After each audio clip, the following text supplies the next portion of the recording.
children, standard 5th, subjects E and V. Last time हमने lesson 1 explain किया था और इम्पोर्टेंस हमने बताया था कि फैमिली का क्या इम्पोर्टेंस होता है, हमारे रिलेटिव्स का क्या इम्पोर्टेंस होता है।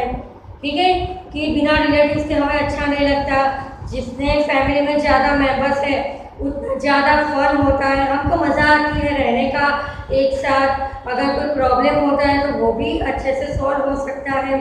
तो लास्ट वीडियो में हमने ये पूरा लेसन 1 फैमिलीज एंड रिलेशंस पूरा एक्सप्लेन किया था। आई होप आप सबने अच्छे से समझा होगा। फिर हमने हमारा दूसरा टॉपिक था उसमें स्लम्स के बारे में। स्लम मतलब क्या?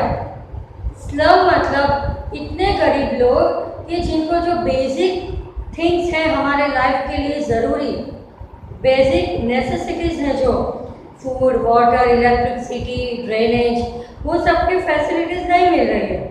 बड़ी क्राउडेड और वेरी डर्टी प्लेस में वो लोग लिव कर रहे हैं। तो वो लोग फिर उनको क्या प्रॉब्लम हो रही है कि वो बहुत रोग के शिकार भी हो जाते हैं। क्लीनलीनेस नहीं होती, ड्रेनेज नहीं होता, ड्रिंकिंग वाटर की फैसिलिटी नहीं होती, इलेक्ट्रिसिटी नहीं होती।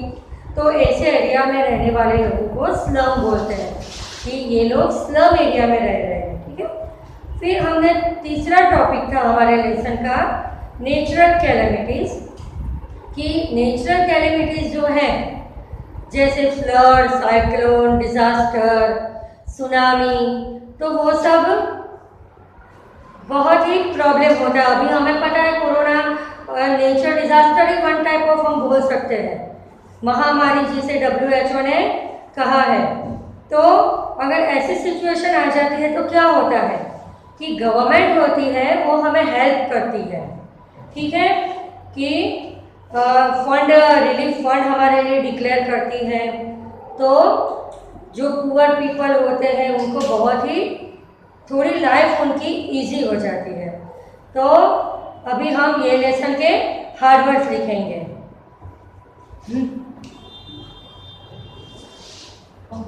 आप मेरे साथ ही हार्ड वर्ड्स लिखना शुरू करोगे, ओके? क्योंकि वर्कशीट में भी मैंने वही सब वर्क दिया है जो मैं अभी बोर्ड पर करवा रही हूँ, ताकि आपको फिर ढूंढना ना पड़े। अगर आपके पास अभी टेक्स्ट बुक नहीं है, अभी मैं आपको ये हमारी लास्ट टाइम जो हम 5th स्टैंडर्ड में थे वही बुक हम यूज़ कर रहे हैं, अवेयरनेस एनवायरमेंट स्टडीज़। तो अगर आपके पास है तो ठीक है, वरना आप अभी बोर्ड से ही मेरे साथ काम करोगे।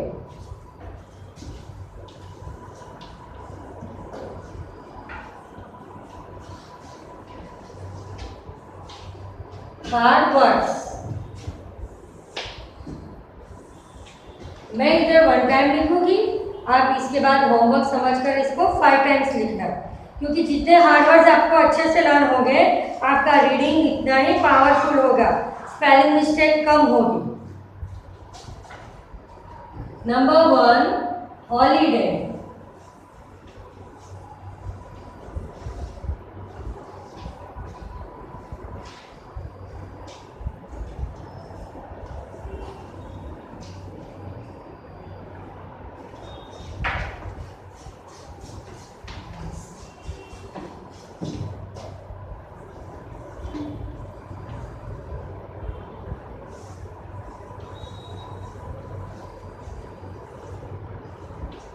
Holiday, veranda, suddenly,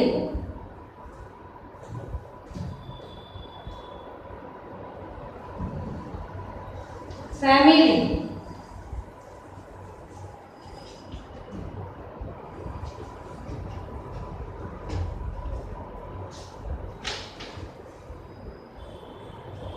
children, children,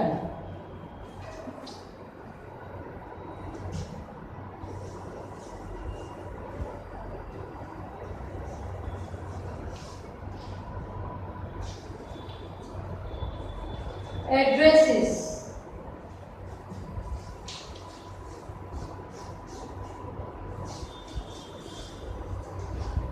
Glidden,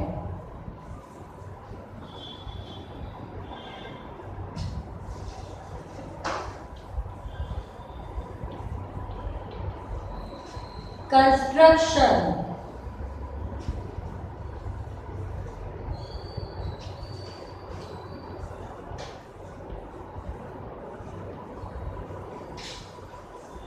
government,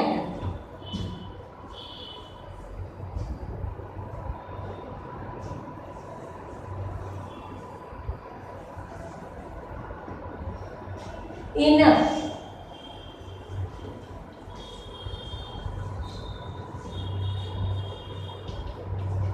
hardship, factories,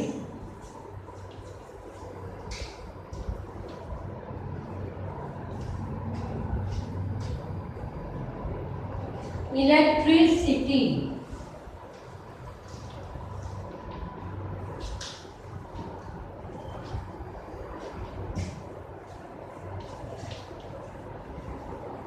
slums.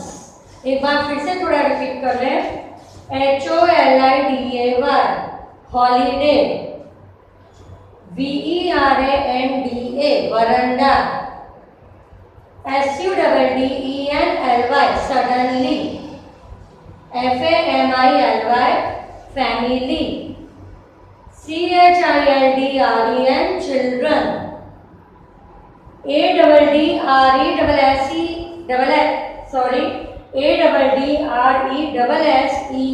Addresses, GLADDEN, ग्लेडन, CONSTRUCTION, construction, GOVERNMENT, government, ENOUGH, enough, HARDSHIP, hardship, FACTORIES, factories,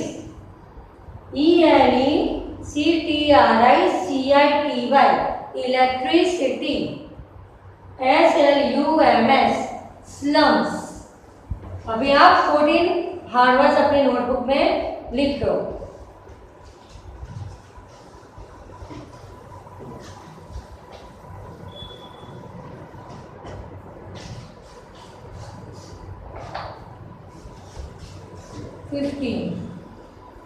fifteen number,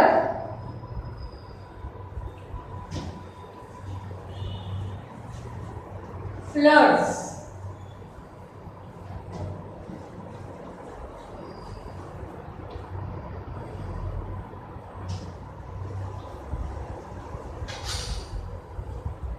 earthquakes,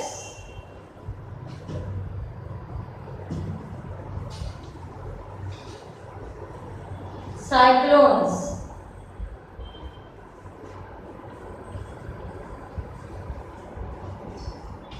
tsunami. ये सारे नेचर डिजास्टर्स हैं।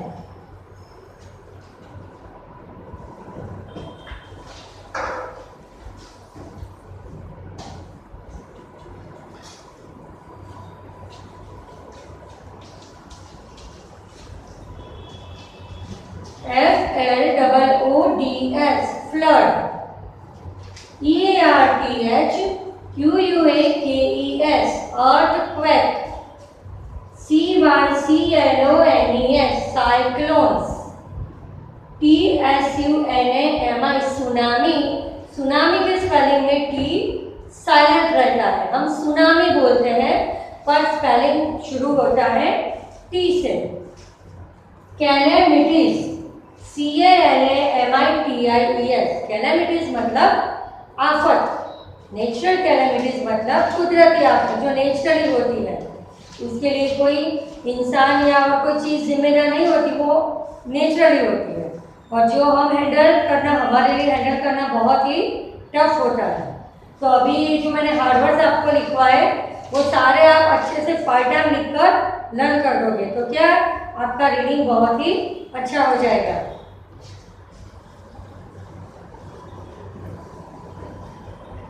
अब हम लिखेंगे चूज द करेक्ट ऑप्शन।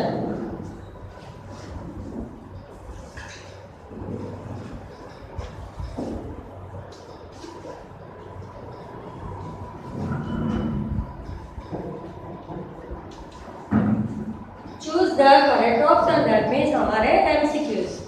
अभी मैं वो भी बोर्ड पर लिख रही हूँ ताकि आप नोटबुक में अच्छे से लिख पाओ। Number 1,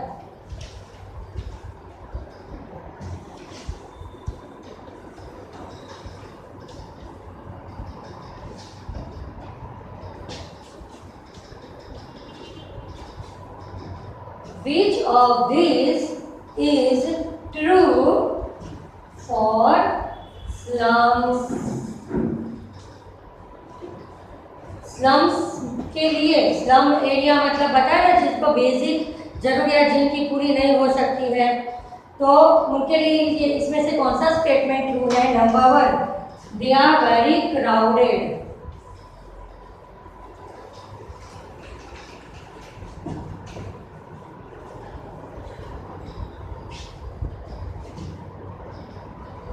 B option, they have large houses।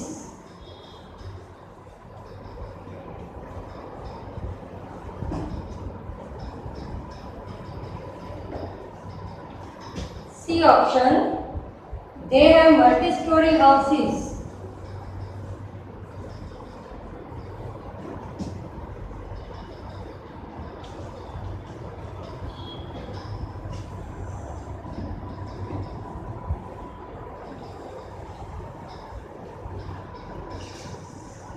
And D option, they have all basic facilities।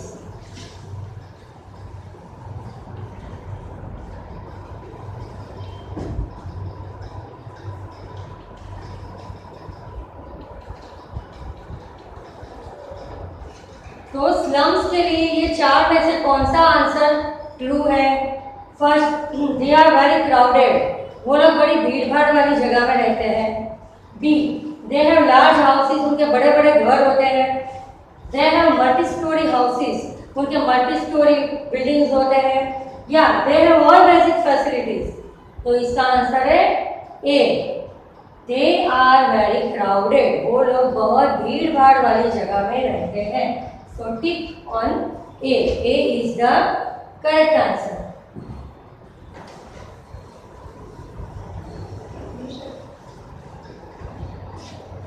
Second number, which of the following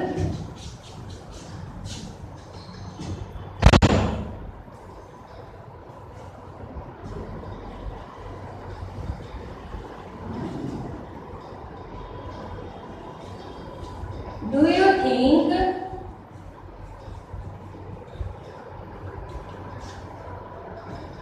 is a joint family?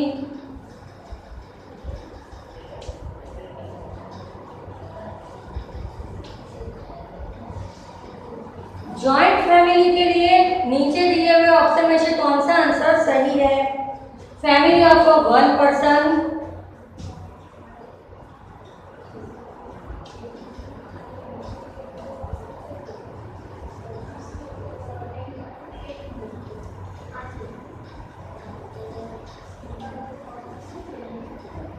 Family of two person, family of one person, family of two person. C number, family of 10 person.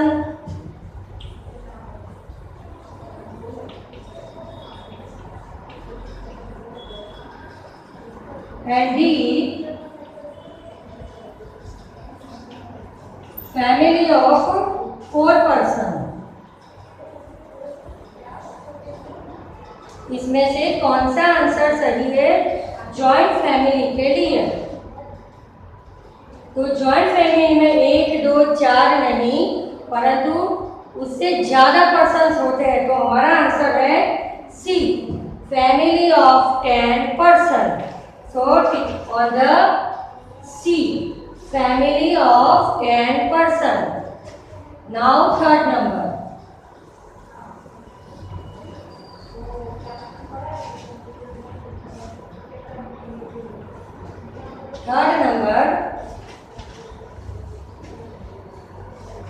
Okay. अभी ये topic over हो गया। अभी हमारा next topic है true and false. तो true false में मैं क्वेश्चन जो है वो मैं लेसन में से भी निकाल सकती हूँ। इसके लिए क्या होना चाहिए, आपको लेसन पहले पूरा क्लियर होना चाहिए, ठीक है। और पता है कि हम क्विज करके भी ले सकते हैं। फिल इन द ब्लैंक्स का आंसर इन वन वर्ड भी हो सकता है, ट्रू फॉल्स में से भी क्वेश्चन निकल सकता है। किसी भी तरह से आपको अगर पूरा लेसन कंप्लीटली लर्न है तो आप आराम से कर पाओगे। तो अभी हम ट्रू फॉल्स नहीं ले रहे हैं, उसके पहले फिल इन द ब्लैंक्स का टॉपिक ले लेते हैं।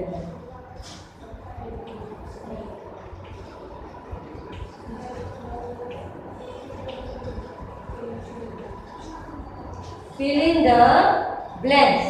Number 1. Brothers,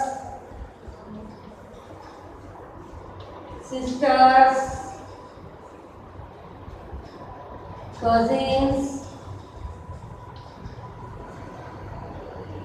and their children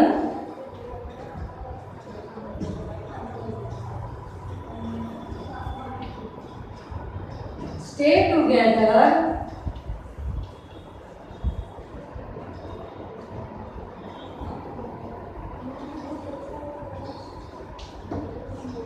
in a dash family.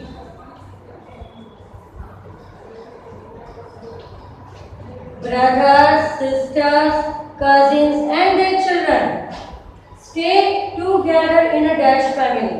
तो सब साथ में रह रहे हैं। That means ये हो गया joint family. So our answer is joint. It is a joint family. Number 2. If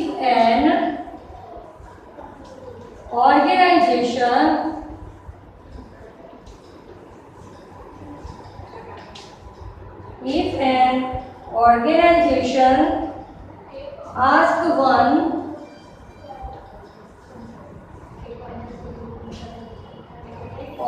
its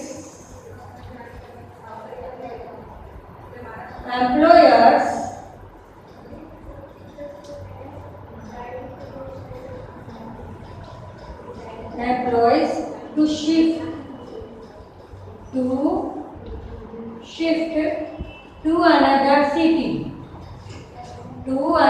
city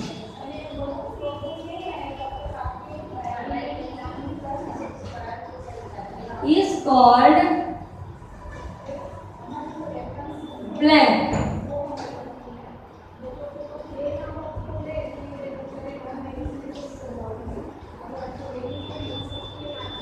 If an organization asks one of its employees to shift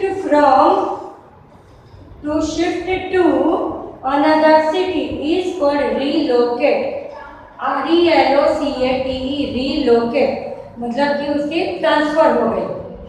number 1 उसका आंसर है जॉइंट, नंबर 2 उसका answer है relocate. Now number 3.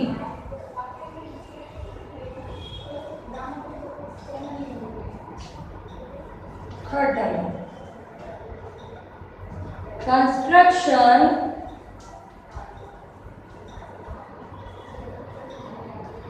of a large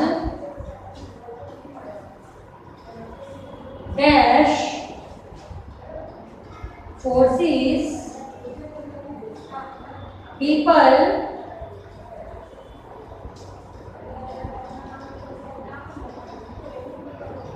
to move as large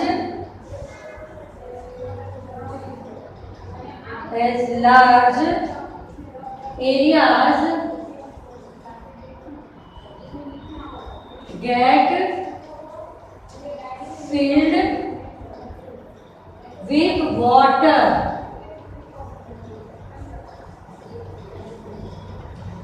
Construction of a large dash forces people to move as large areas get filled with water. कि पानी बहुत ही fill हो गए चारों तरफ और उनको गवर्नमेंट ऑर्डर देती है कि आप लोग ये जगह खाली करके कहीं और चले जाओ, तो ऐसी सिचुएशन को क्या कहेंगे, क्या आया होगा वहां पर?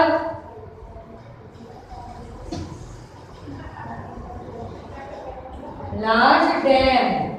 वो जो कंस्ट्रक्शन जहाँ पर होता है वहाँ वैसे एरिया में अगर पानी भर जाता है तो फिर construction of a large dam forces people to move as large areas get filled with water.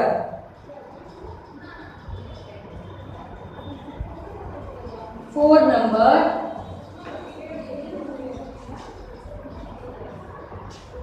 dash are overcrowded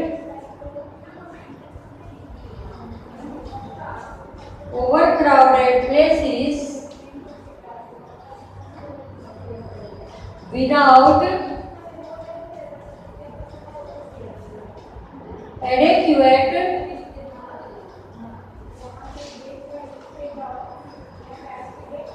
adequate basic facilities.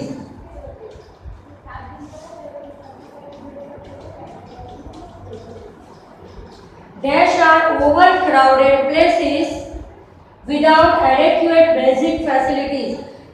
कैसी प्लेस पर लोगों को नेसेसिटी, उनकी बेसिक नीड नहीं पूरी होती, तो वैसे एरिया को हम बोलेंगे स्लम्स। तो फोर्थ नंबर का आंसर है स्लम्स, SLUMS, स्लम्स। यहाँ पर हमारे फिल इन द ब्लैंक्स का टॉपिक ओवर हुआ। अब जैसे लेसन में मैंने आपको समझाया था, तो मैं लेसन में से ट्रू फॉल्स ले सकती हूँ, जो मैं अभी आपके साथ ओरली डिस्कस कर रही हूँ। जो मैंने वर्कशीट में दिए होंगे आपको सॉल्व करने हैं। अगर आपने लेसन पूरा समझा है तो आप अच्छे से सॉल्व कर पाओगे। जैसे कि अगर मैं बोलूँ there are 2 members in a big family, तो ये ट्रू हुआ कि फॉल्स हुआ? तो ये है फॉल्स।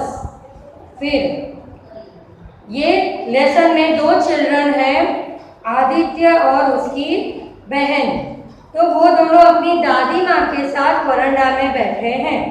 तो अगर मैं आपको बोलूँ कि both the children are sitting with their father in the veranda, तो ये ट्रू होगा कि फॉल्स होगा? फॉल्स होगा, क्योंकि both children are sitting with her grandmother. तो हमें ग्रैंड मदर याद रखना है। मैं ग्रैंड मदर के बदले आपको ग्रैंडफादर, अंकल, मदर, फादर कुछ भी दे सकती हूँ।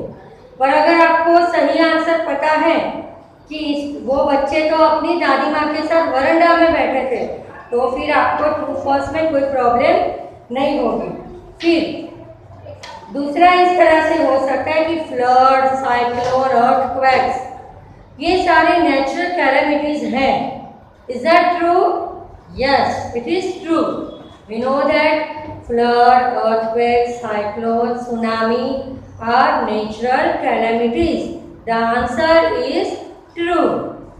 फिर नेक्स्ट ऐसा हो सकता है कि such people live in the places where they do not get basic facilities, जैसे कि drinking water, electricity, drainage. So we call that slums. Yes, that is true.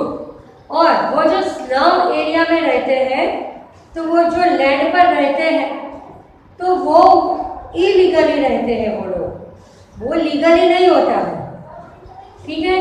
वो उन्होंने खरीदी नहीं होती है, वो कहीं भी उन्होंने खाली जगह देखी और आकर रहने लगे।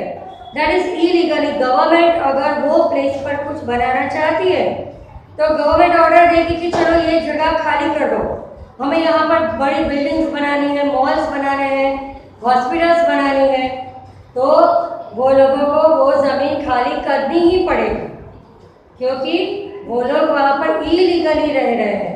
तो अगर मैं इसके लिए आपको ऐसा ट्रू फॉल्स दे सकती हूँ कि most slums get established on the land that is legally sold to them by dishonest person, तो ये रॉन्ग है। लीगली नहीं आता, हमारा आंसर आता है इलीगल, गैर कानूनी तरीके से। जैसे हम हमारे घर में रहते हैं, तो हमने हमारा घर खरीदा हुआ होता है, पैसे दिए होते हैं, उसके पेपर्स होते हैं लीगली, तो हमें कोई आकर नहीं बोल सकता कि चलो घर खाली करो, क्योंकि हमने उसकी सारी फॉर्मेलिटीज़ पूरी की हुई होती है। पर अगर कहीं हम पूछे बिना घर बना दें तो वो कैसा काम हुआ? इलीगली, गैर कानूनी। तो ये जो मोस्ट ऑफ स्लम्स होते हैं, जैसे मुंबई का धारावी, एशिया का सबसे बड़ी झोपड़पट्टी, तो वो भी गैर कानूनी है, इलीगली है। तो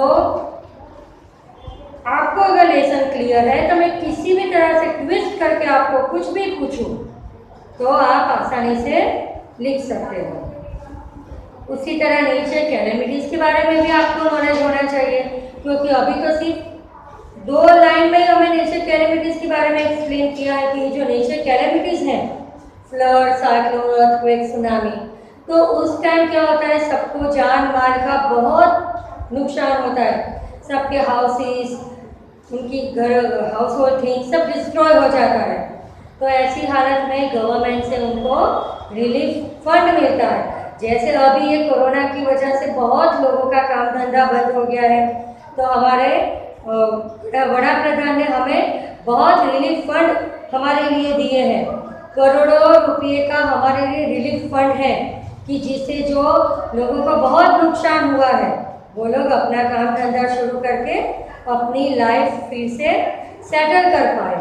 अभी आप आगे आगे ये सारी जो नेचर कैलेमिटीज़ हैं उसके बारे में आपको डीपली आएगा, पर अभी ये लेसन में तो हमने सिर्फ इतना ही देखा है कि फैमिलीज़ का क्या इम्पोर्टेंस होता है, क्योंकि वो कहावत आपने सुनी होगी ना कि हम साथ में रहते हैं तो एक रहते हैं और अलग होते हैं तो हम बिखर जाते हैं। वो कहानी भी आपने लकड़ी वाली सुनी होगी कि divided we fall, united we stand, divided we fall.